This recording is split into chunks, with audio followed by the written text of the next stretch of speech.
Nah, kali ini Bapak Ibu keren melaksanakan webinar bertemakan Arsitektur Transformation in Digital Era, ya. Bapak Ibu dan teman-teman semua, teknologi membuat pekerjaan arsitektur dan profesi lain di bidang konstruksi menjadi lebih efisien dan cepat ya tentunya. Tak sampai di situ, pola perencanaan bangunan pun berubah seiring dengan berkembangnya sudut pandang profesi, arsitek, dan konstruksi. Sip, kita akan masuk ke pertanyaan pertama. Oke, yang pertama adalah apakah pandemi mempengaruhi tren arsitektur di era digital? Dan bagaimana tren arsitektur dari segi hunian maupun kebutuhan bisnis di Indonesia saat pandemi? Nah, tadi mungkin ini udah sedikit terjawab ya dari segi tren arsitektur yang dari segi kebutuhan bisnis ya. Tadi kalau di kantoran tadi Bu Julia udah sedikit jelasin tuh. Nah, mungkin bisa dijelasin lagi oleh Pak Yanuar atau Pak Sanders pun ditambahkan juga dengan yang kalau dari segi huniannya gitu. Tip, mungkin silakan bisa ditanggapi dari Bu Julia dulu mungkin mau menanggapi.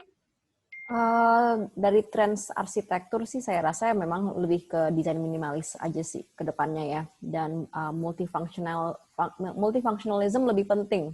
Jadi yang tadi kita udah bahas Pak Yanwar dan Pak Sander juga, bahwa satu ruang tidak hanya untuk satu fungsi, tapi harus bisa diadaptasikan untuk beberapa fungsi. Ini sama di hunian dan di bisnis juga. Oke. Siap. Thank you Bu Julia. Tadi kalau Bu Julia menyampaikan berarti lebih minimalis dan juga multifungsional gitu ya. Siap, dari Pak Yanuar atau Pak Sanders, silakan apabila mau menambahkan. Kalau saya sebenarnya kita berpikir bahwa pandemi ini adalah satu ujian ya bagi semua manusia di dunia, bahwa sebenarnya kita juga harus menjaga dan hidup lebih beriringan dengan alam. Makanya sebenarnya kalau saya sendiri sebenarnya nggak bisa bilang gayanya seperti apa, cuma mungkin manusia sudah harusnya lebih respect terhadap alam yang ada. Makanya sebenarnya sekarang kita hidup lebih beriringan. Jadi ya tadi secara tektonik kita harus lebih sustainable, secara organisasi ruang kita harus lebih fleksibel gitu, dan yang penting ya kita hidup beriringan, bukan lagi harus merusak tapi juga harus seiring. Oke. Thank you Pak Yanuar untuk insight-nya. Dari Pak Sanders ada tambahan? Baik, saya mungkin ada tambahan sedikit aja. Sebenarnya berbicara mengenai pandemi, di musim pandemi ini justru tren arsitektur di era digital ini orang akan mungkin lebih berpikir untuk menghilangkan hal-hal yang istilahnya kurang penting. Jadi mungkin tadi sudah dikatakan arsitektur minimalis gitu ya. Jadi mungkin orang akan berpikir untuk keselamatan, kesehatan itu pasti nomor satu. Oke, thank you juga Pak Sanders. Oke, kita lanjut lagi untuk pertanyaan berikutnya ya. Oke, nah seiring pandemi ini ya, banyak millennials mungkin mengalami kesulitan menemukan pekerjaan dan memiliki ketakutan bahwa mereka tidak akan punya hunian sendiri. Ya, kita tahu lah sekarang lagi banyak banget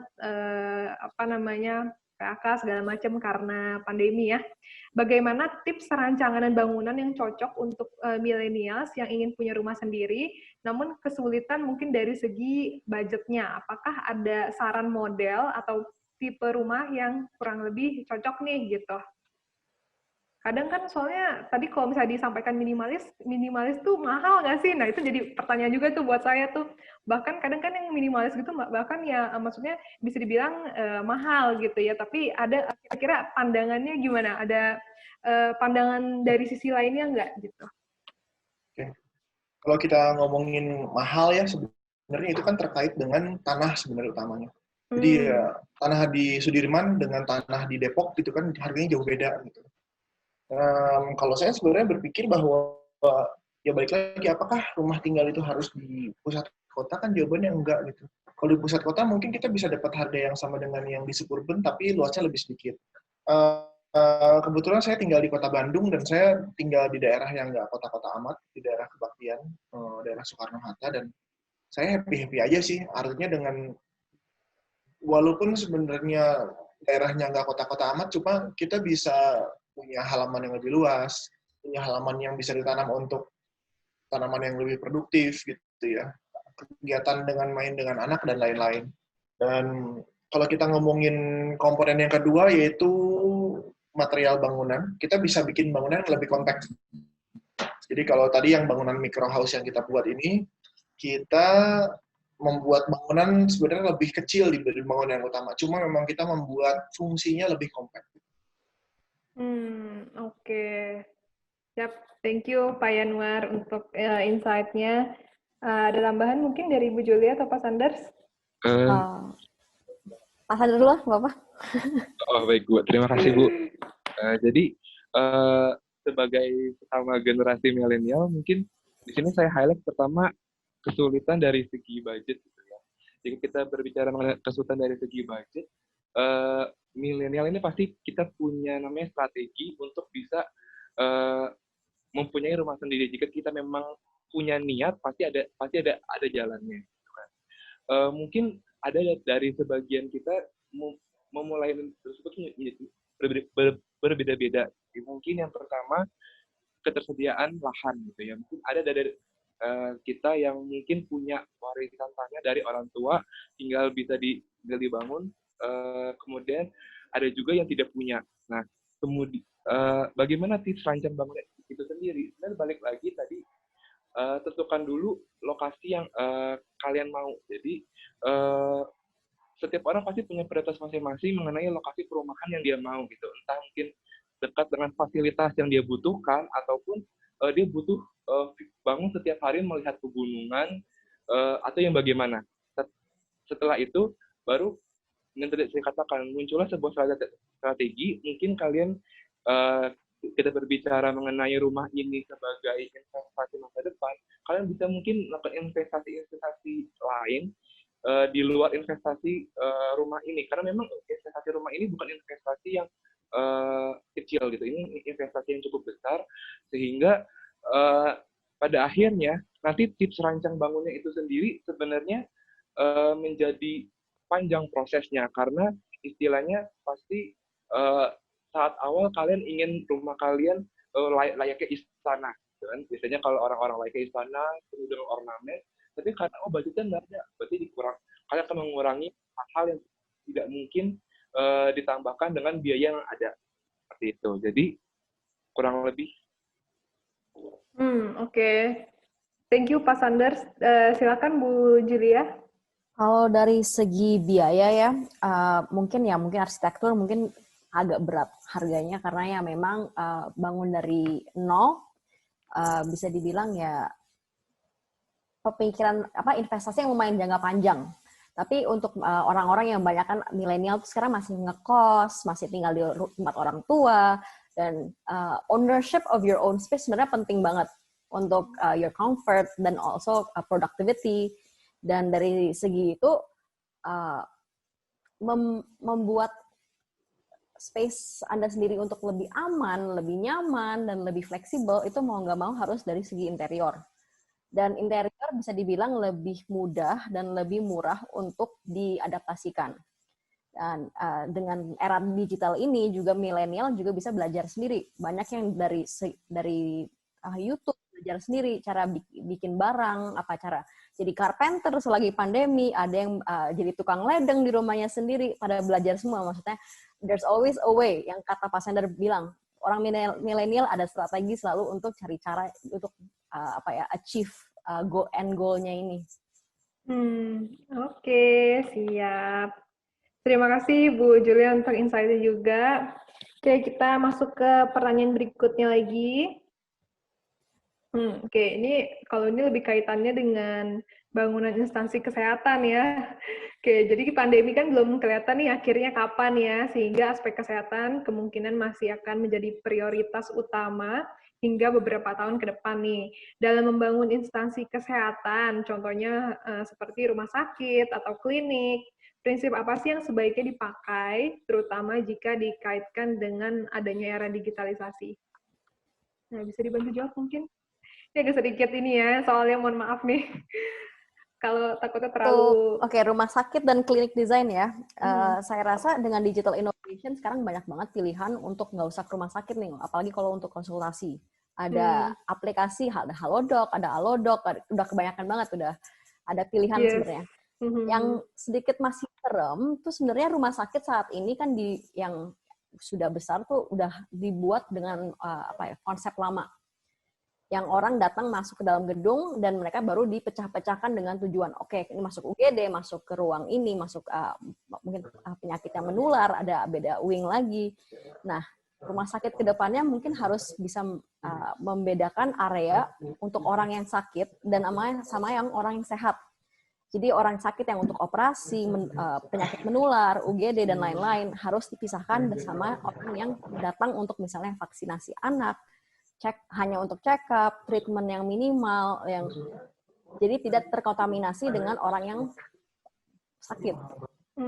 Dan juga yang harus dipikirkan, rumah sakit dan klinik tuh masih it's still a business.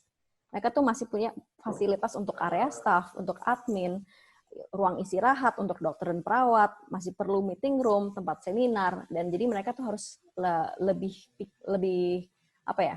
memikirkan siapa saja yang menggunakan ruang tersebut. Thank you Bu Julia juga tadi untuk jawabannya. Oke, mau ditambahkan lagi mungkin dari Pak Yanuar atau Pak Sanders? Ya, kalau kita sebenarnya sangat diuntungkan dengan ada aplikasi yang tadi Bu Julia sebutkan ya. Artinya kita nggak harus langsung tatap muka kalau misalnya mau penyakitnya nggak terlalu berat. Dan ya kebetulan karena orang tua juga sakit kemarin, jadi saya bolak-balik ke rumah sakit dan ada beberapa hal sih yang saya coba kasih catatan karena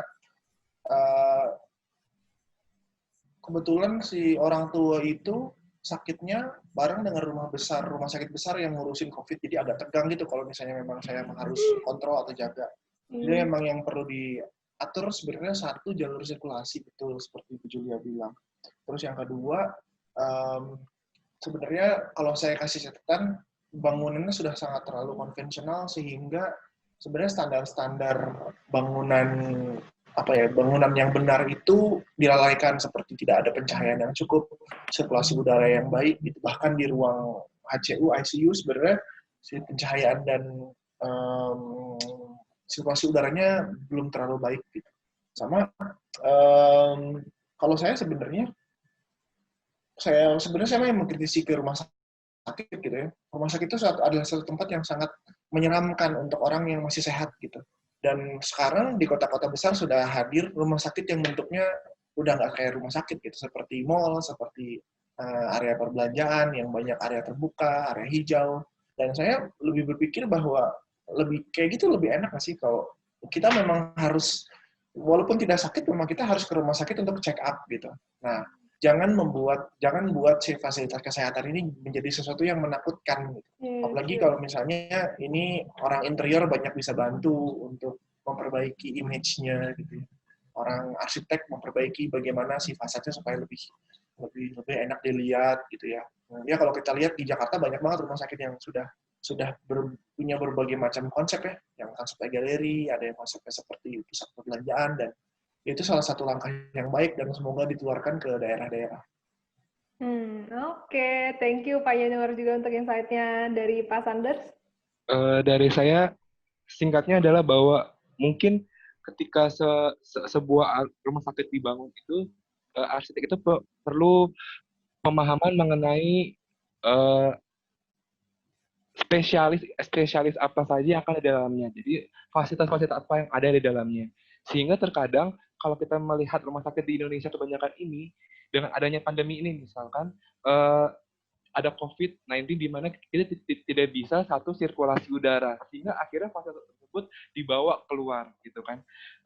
Berarti kan sebenarnya tidak hanya COVID-19 saja, tetapi banyak juga penyakit-penyakit dari segi sistem pernafasan lain yang sebenarnya mereka tidak bisa disatukan sirkulasi udaranya dengan spesialis yang lain gitu. Jadi itu tadi. Jadi kita arsitek tersebut dia mesti harus belajar bagaimana setiap penyakit tersebut ditreatment untuk setiap pasiennya gitu.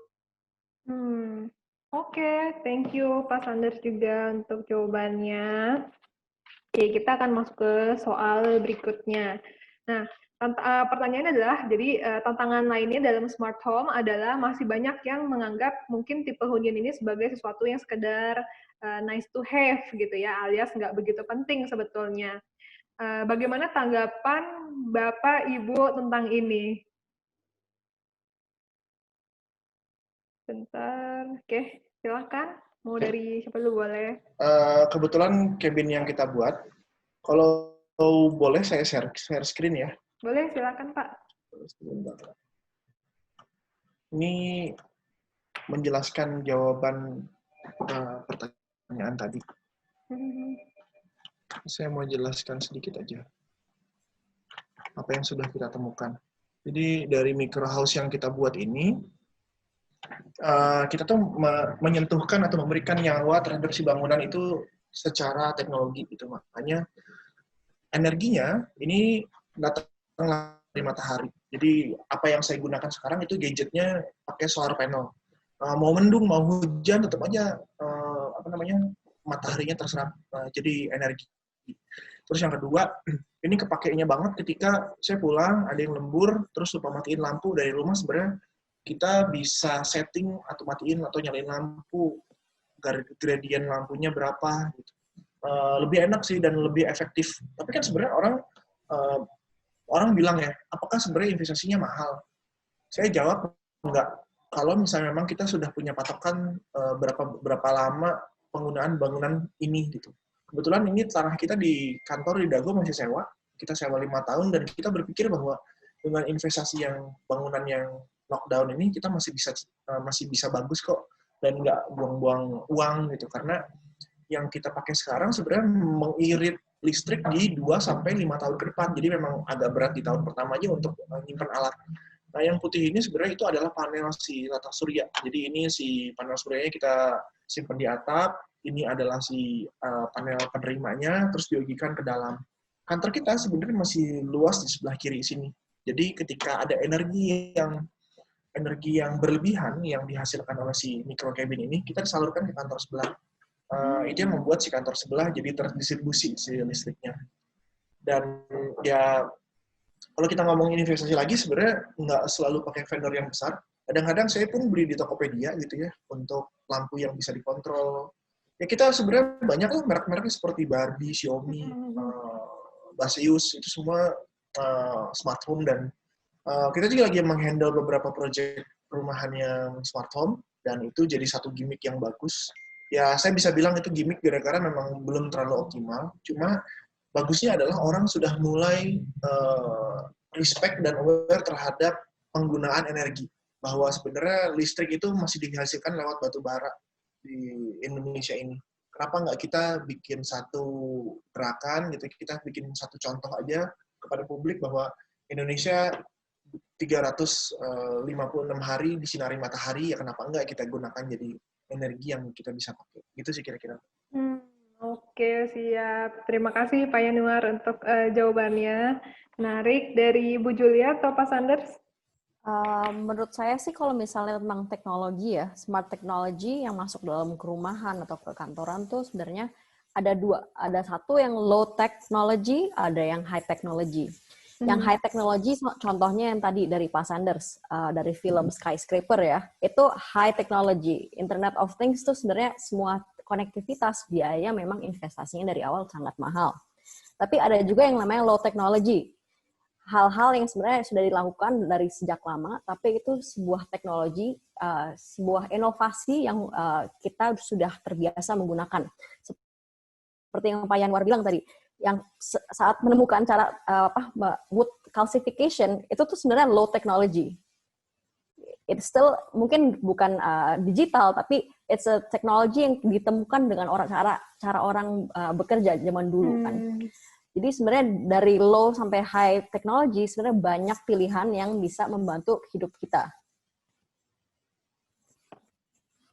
Oke. Siap. Udah Bu Julia? Ya. Siap. Thank you Bu Julia untuk jawabannya. Dari Kak Sanders ada jawaban lagi mungkin? dari saya, menurut saya kalau untuk pemilihan teknologi ya, pemilihan teknologi yang cocok mungkin ketika kita memilih sebuah teknologi untuk diri kita sendiri mungkin itu lebih mudah dibandingkan ketika kita hidup dengan yang lain gitu ya. Ketika misalkan ada namanya antara yang generasi milenial dan generasi sebelumnya. Kita yang generasi milenial melihat generasi yang sebelumnya ini lebih close minded dan begitu pula mereka melihat kita itu lebih open minded.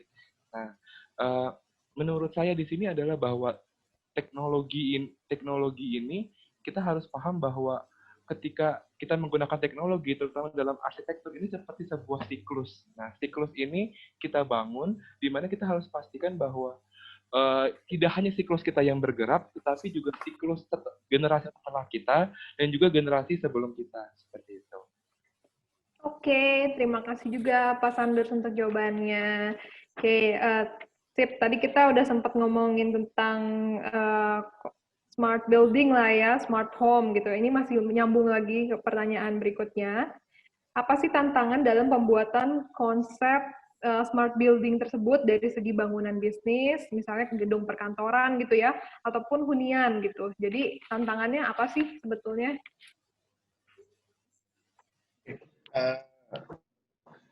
Kita pernah mengerjakan proyek McDonald di beberapa titik di Indonesia beberapa tahun terakhir, dan ya bisnis sekarang going digital. Semua pesan lewat layar, semua sirkulasi berubah, semua cara main itu beda. Dan kalau menurut saya sebenarnya kalau kita ngomongin komersial, mungkin nanti residensial dibantu sama Bu Juli lebih banyak nih menghandle project residensial. Kalau di komersial itu tantangannya adalah membongkar satu sistem yang konvensional, yang kabel-kabelan semuanya gitu ya, menjadi sistem wireless. Itu PR sebenarnya.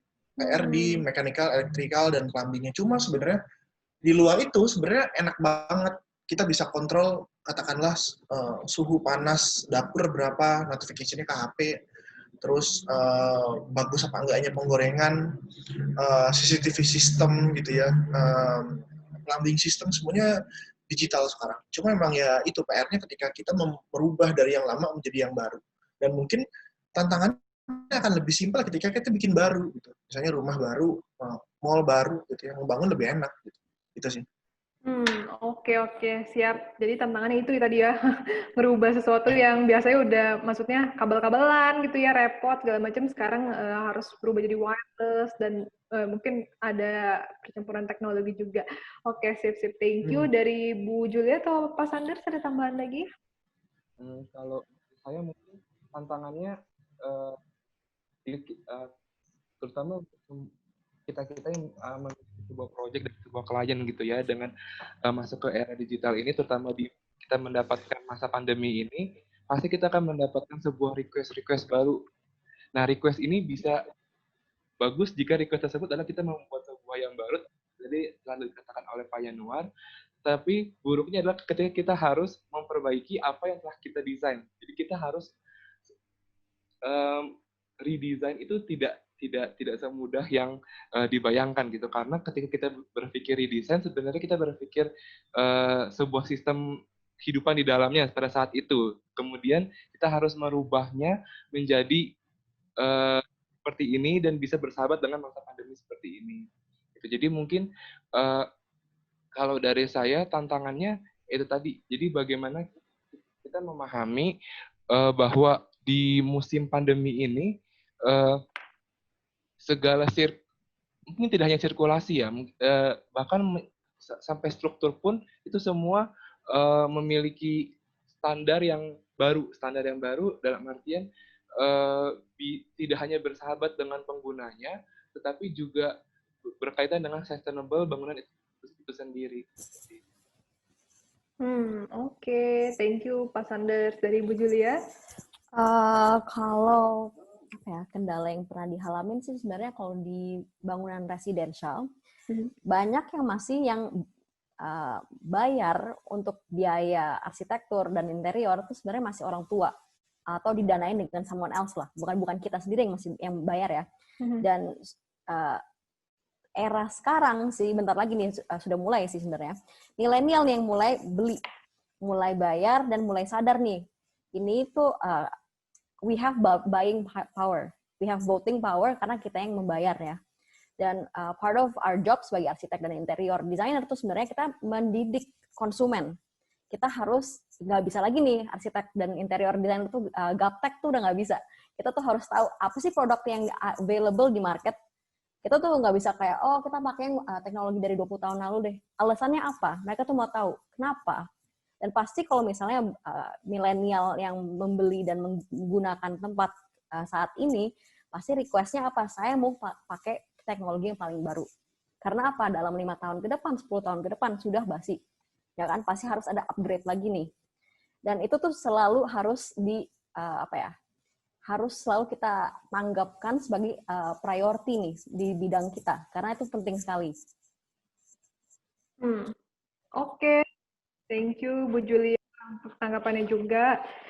Oke, ini masih ada beberapa pertanyaan sebetulnya saya siapin, tapi saya mau menyampingkan dulu. Saya pengen melihat beberapa soal dari teman-teman juga ya, yang udah sempat nanya di chat box. Jadi ya teman-teman kita masih buka nanti ya beberapa pertanyaan. Silakan dituliskan saja kalau punya pertanyaan ya. Dan kita juga nanti akan ada sesi tanya langsung. Jadi buat teman-teman yang nanti mau nanya langsung, bisa menggunakan aplikasi Resen ya, tapi tunggu dulu, kita sekarang masuk ke yang soal-soal dulu aja ya. Oke, saya akan pilih beberapa pertanyaan mungkin.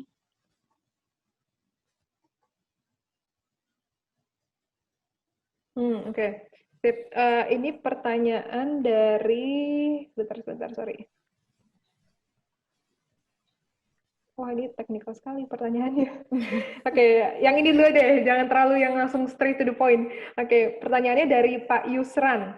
Bagaimana cara agar seseorang arsitek bisa merancang bangunan di era digital untuk fasilitas umum, apalagi di masa pandemi? Nah, kalau tadi kan mungkin lebih ke hunian residensial, atau enggak mungkin lebih ke perkantoran. Nah, ini sekarang pertanyaannya lebih ke fasilitas umumnya gitu ya. Kira-kira gimana? Bisa dibantu jawab? Oke. Saya bergerak terhadap satu proyek yang sedang kita kerjakan aja. Kita lagi ngerjain beberapa fasilitas untuk township di beberapa kota di Depok dan di Semarang. Yang kita perhatikan sebenarnya ya bagaimana manusia yang harus hidup lebih baik gitu. Kalau sebelumnya memang ya kita mungkin lupa dengan standar higienis gitu ya. Orientasi matahari, bagaimana peneduhan, bagaimana menjaga jarak, ya standar-standar seperti sekarang yang kita temukan gitu ya, bagaimana kita bisa menemukan tempat cuci tangan yang lebih mudah gitu ya, aksesibilitas yang lebih baik gitu ya. Kalau dulu memang kita suka kadang-kadang lupa nih, ada teman-teman difabel yang mungkin masih memakai kursi roda dan agak sulit untuk mengakses gitu ya. Nah sekarang kita benar-benar mendesain secara generik dan bukan hanya memikirkan manusia gitu. Bagaimana si Fasum itu juga jadi satu area yang baik buat katakanlah ekosistem burung, kupu-kupu, serangga gitu ya.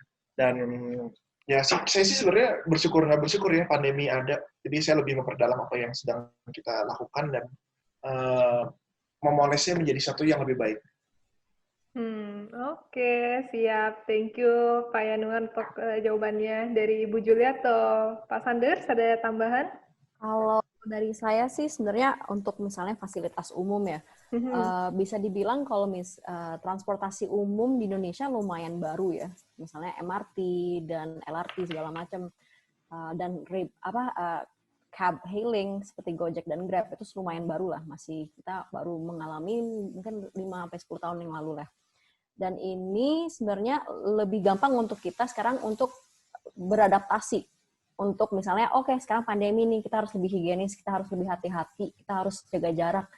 Sebenarnya kalau dilihat di luar negeri yang mereka sudah pakai rapid mass transport dari dulu, itu mereka merasa kalah kayak, loh ini dari dulu saya nggak pernah sakit, saya nggak pernah ini, kenapa sekarang harus dirubah? Dan mereka tuh lebih kaku, karena mereka tuh kaget. Perubahannya tuh sudah termasuk rutinitas sehari-hari, tiba-tiba, oh nggak bisa nih, harus jaga jarak, harus ini. Dan pernah lihat kan video-video yang dari Jepang, dari Eropa, yang naik kereta tuh sampai dempet-dempetan banget kalau pagi. Yes, Nah, betul. itu sih. Jadi kalau di Indonesia masih bisa adaptasi nih. Kita masih baru, kita masih bisa dibilang masih muda, masih malleable lah. Kita bisa masih fleksibel nih untuk berubah. Dan semoga kalau saya harap sih nggak berubah ya, masih tetap mau higienis, tetap masih mau aman ke depannya. Oke, thank you Bu Julia. Dari Pak Sanders ada tambahan? Dari saya, mungkin kalau kita berbicara mengenai fasilitas umum gitu ya, mungkin di setiap negara itu pasti berbeda gitu ya. Di mana fasilitas umum ini tuh sebenarnya bisa menjadi media bagi arsitek untuk bisa mengedukasi penggunanya nanti.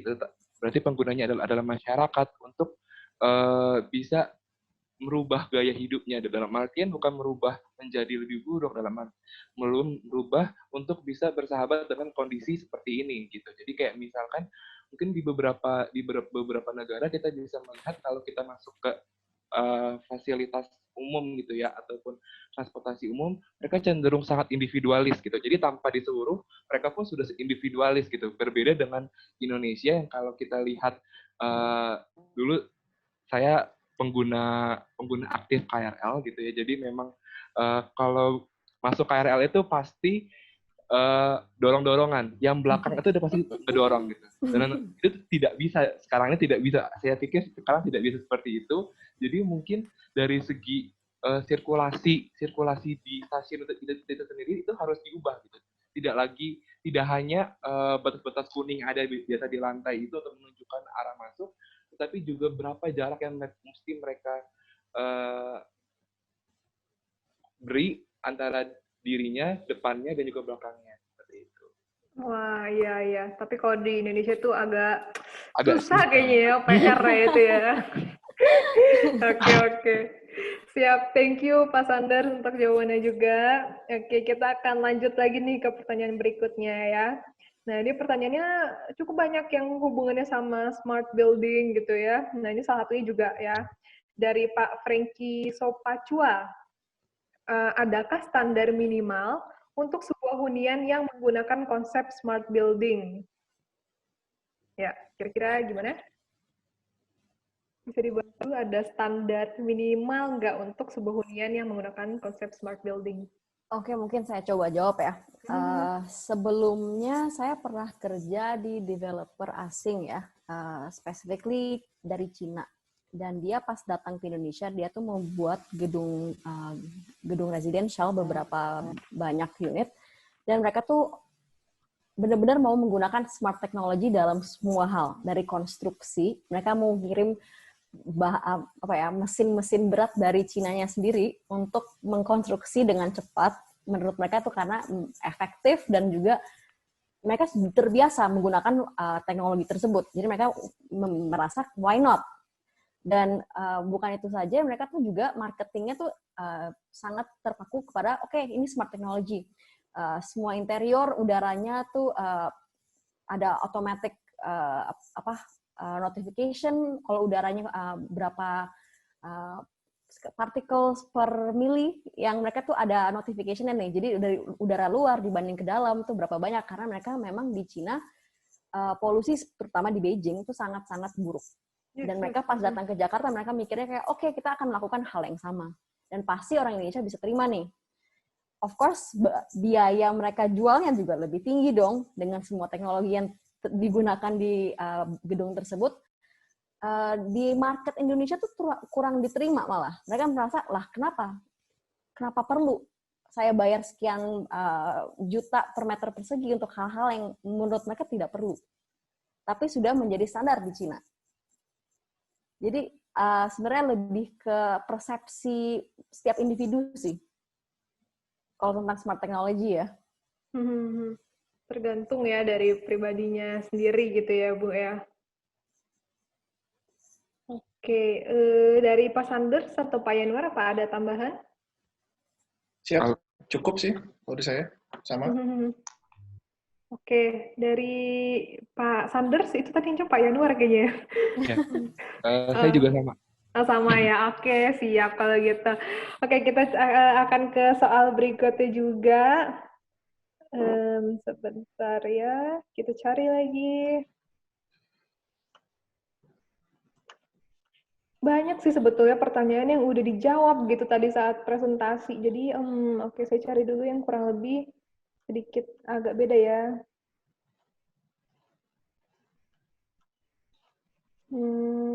Oke, ini pertanyaan dari Pak Tegar Teladani. Halo, apakah high technology building di Indonesia dapat direalisasikan mengingat investasinya sangat mahal? Perlukah skyscraper di Indonesia menerapkan high technology? Yap, silakan dibantu mungkin jawab.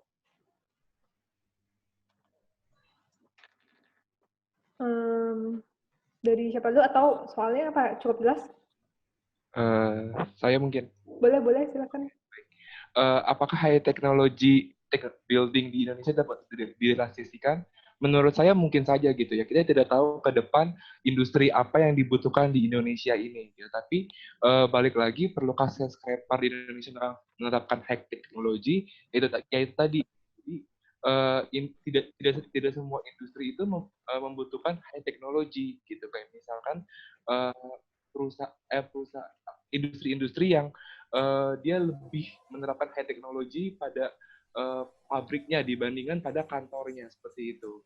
Misalkan pada beberapa perusahaan makanan, mereka pasti akan lebih cenderung investasi high technology di bangunan pabriknya, bukan pada kantor utamanya gitu, seperti itu. Jadi tidak perlu sih, sebetulnya tidak perlu semuanya. Oke, thank you Pak Sanders. Dari Bu Julia atau Pak Yanuar? Untuk high technology mungkin ya benar kata Pak Sanders sih ya, mungkin pabrik memang sudah mentality-nya mungkin mechanical power-nya mungkin lebih penting daripada mungkin headquarters gitu ya. Tapi kalau dipikir-pikir misalnya rumah sakit menggunakan high technology sebenarnya akan sangat membantu ya dengan perubahan pandemi dan juga investasi rumah sakit memang dari awal sudah diketahui secara umum sangat-sangat berat. Biayanya sangat tinggi dan mereka tuh sebenarnya lebih siap untuk misalnya mengadopsi ya udah pakai smart technology aja deh daripada kita beli misalnya mesin untuk MRI segala macam, beli 5 biji mungkin saya bisa beli 2 biji yang lebih high tech. Why not? Untuk mereka mungkin bisa ada kalkulasi untuk menggunakan ya. Tapi secara merata mungkin education sih, sekarang digital kan bisa ya, kelihatannya sekolah dari rumah tuh udah bisa tuh, ya mungkin 80% bisa, cuman ya apakah perlu kita ke kantor lagi, apakah kita perlu ke sekolah lagi, itu sih yang pertanyaannya lagi, kalau bisa menggunakan smart technology di rumah. Oke, thank you Bu Julia. Dari Pak Yanuar ada tambahan mungkin? Ini mohon maaf, kamera saya mati. Jadi kalau misalnya di reset, takutnya udah beres. Cuma ya saya sih sebenarnya mendukung smart teknologi untuk HRS itu untuk efisiensi. Jadi memang ya gadget paling baru, teknologi makin baru, kenapa nggak kita manfaatkan gitu. Pasti ada manfaatnya untuk kita semua. Oke, siap. Terima kasih Pak Yanuar juga untuk jawabannya. Oke, kita ada cari pertanyaan lainnya ya. Ada beberapa mungkin. Oke, ini pertanyaan dari tim kami lagi nih, tambahan. Oke, mengenai lebih ke untuk Kak Yanuar nih kayak pertanyaannya tentang responsible arsitektur sendiri gitu ya di Indonesia. Apakah sudah banyak yang menerapkannya, Kak, kalau misalnya di Indonesia? Ya, kalau Indonesia sebenarnya dari dulu, dari semenjak zaman purbakala, Indonesia tuh sangat kaya dengan sumber daya alam gitu, dan manusia sudah hidup sejalan gitu dengan alamnya gitu. Contohnya kita ketika di Sumba gitu, mereka bikin rumah itu mereka melakukan upacara dulu. Upacara semacam apa? Upacara untuk membangun rumahnya. Jadi kalau misalnya penentuan tiang pertama, mereka harus bikin upacara adat dulu untuk nebang gitu ya. Setelah ditebang, pohonnya ditanam kembali gitu. Terus biasanya di bagian bawah rumahnya itu ada ternak gitu kan. Itu sebenarnya salah satu bentuk permaculture gitu yang sekarang manusia modern sudah sangat fasih gitu. Dan sekarang sebenarnya tugasnya saya sebagai agent of change sih, bahwa meningkatkan kembali bahwa dulu kita pernah hidup selaras dengan alam. Artinya, sekarang pun harusnya kita bisa gitu. Memang apapun yang berubah, apapun yang kita lakukan lebih baik, pasti akan ada perubahan dan itu tidak mudah. Tapi ya kita yakin dengan apa yang sekarang kita lakukan dan kerjakan itu pasti bisa. Oke. Thank you Pak Yanuar untuk jawabannya. Oke, selanjutnya mungkin masih ada pertanyaan lagi. Oke, pertanyaannya ini agak sedikit teknikal ya, mohon maaf nih. Ada dari salah satu peserta kita ya, dari Pak Nanang ya, katanya. Pak Nanang, izin bertanya, bagaimana kekuatan dengan dinding pagar yang dibuat vertical garden? Karena di awal didesain tidak menerima beban horizontal. Nah, Yolo ini gimana nih kira-kira bisa dibantu? Ini pertanyaannya lebih ke siapa ya berarti ya, Pak Yanuar kali ya atau gimana? Pak Yanuar ya? Oh, oke. Bentar. Coba saya bantu ya jawab. Boleh, silakan. Sebenarnya kalau dinding vertikal untuk segi estetik ya, kalau misalnya gunanya hanya untuk mempercantik ruang apa gimana gitu, harusnya tidak perlu struktur yang terlalu berat.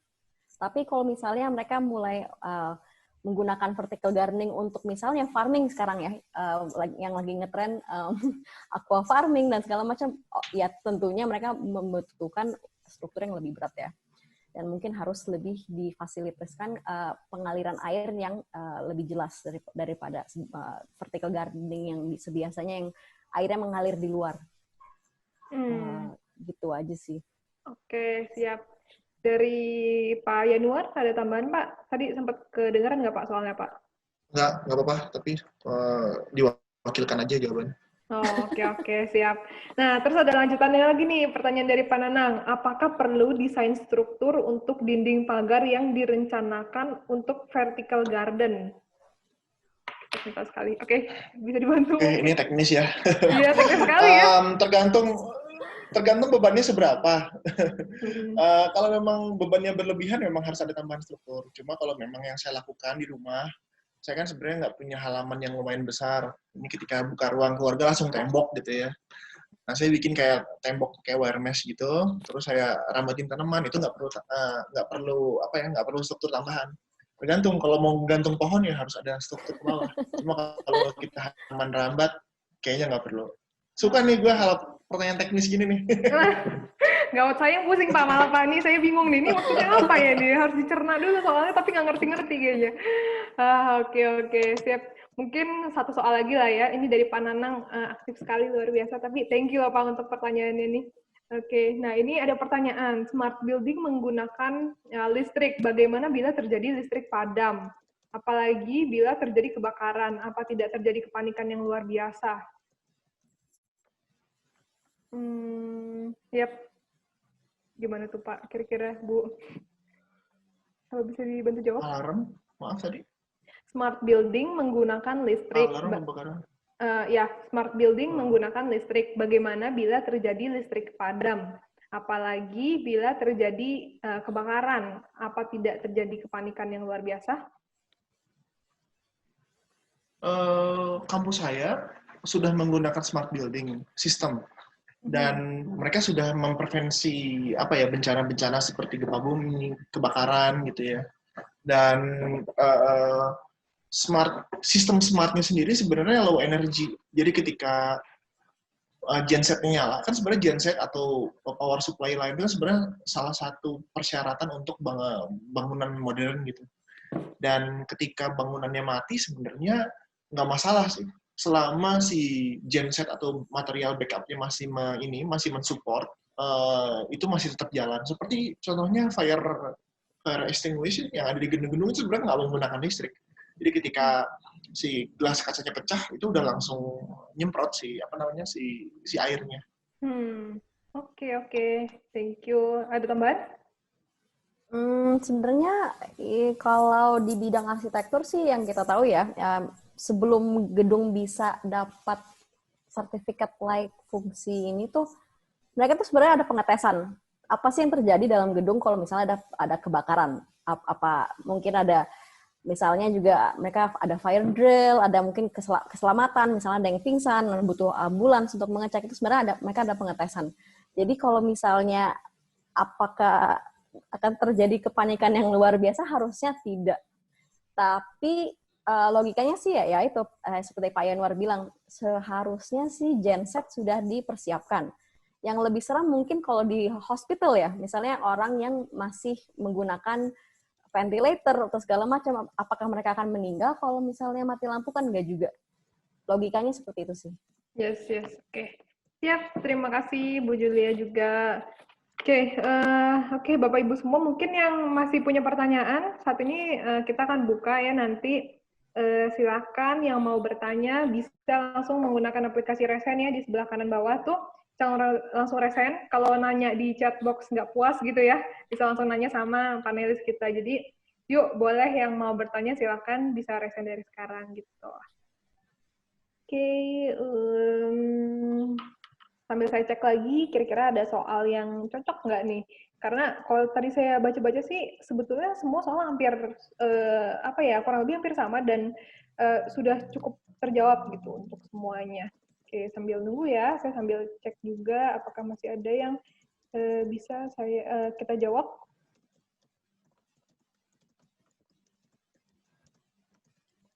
Oke,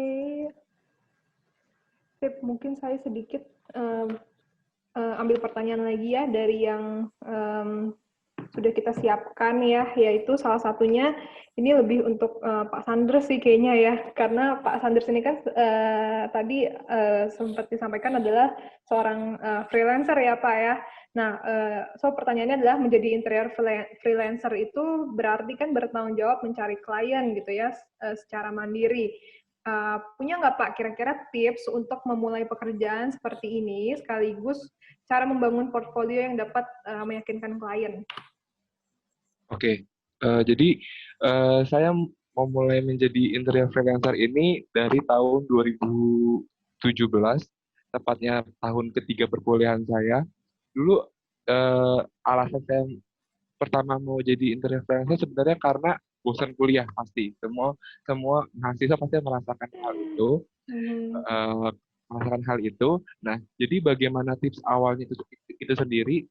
Pertama pasti jangan tiba-tiba Anda menjadi freelancer. Anda butuh mentor pasti. Mentornya itu sendiri bisa macam-macam. Bisa Anda punya kenalan ataupun dari dosen. Dulu saya dari dosen mengerjakan proyek yang pertama. Proyek itu bukan interior. Proyeknya itu satu rumah, sebuah rumah dokter jantung di daerah Sidoarjo, Jawa Timur. Kemudian dari situ saya tertarik untuk menjadi freelancer karena tidak mampu untuk langsung ke tahap satu rumah. Akhirnya saya memulai menjadi interior freelancer terlebih dahulu itu sendiri. Jadi tips yang paling awalnya memang bagaimana caranya itu sendiri. Caranya adalah ketika kita menjadi freelancer, berarti kita tidak hanya menjadi arsitek, tetapi kita juga menjadi marketing untuk diri kita sendiri.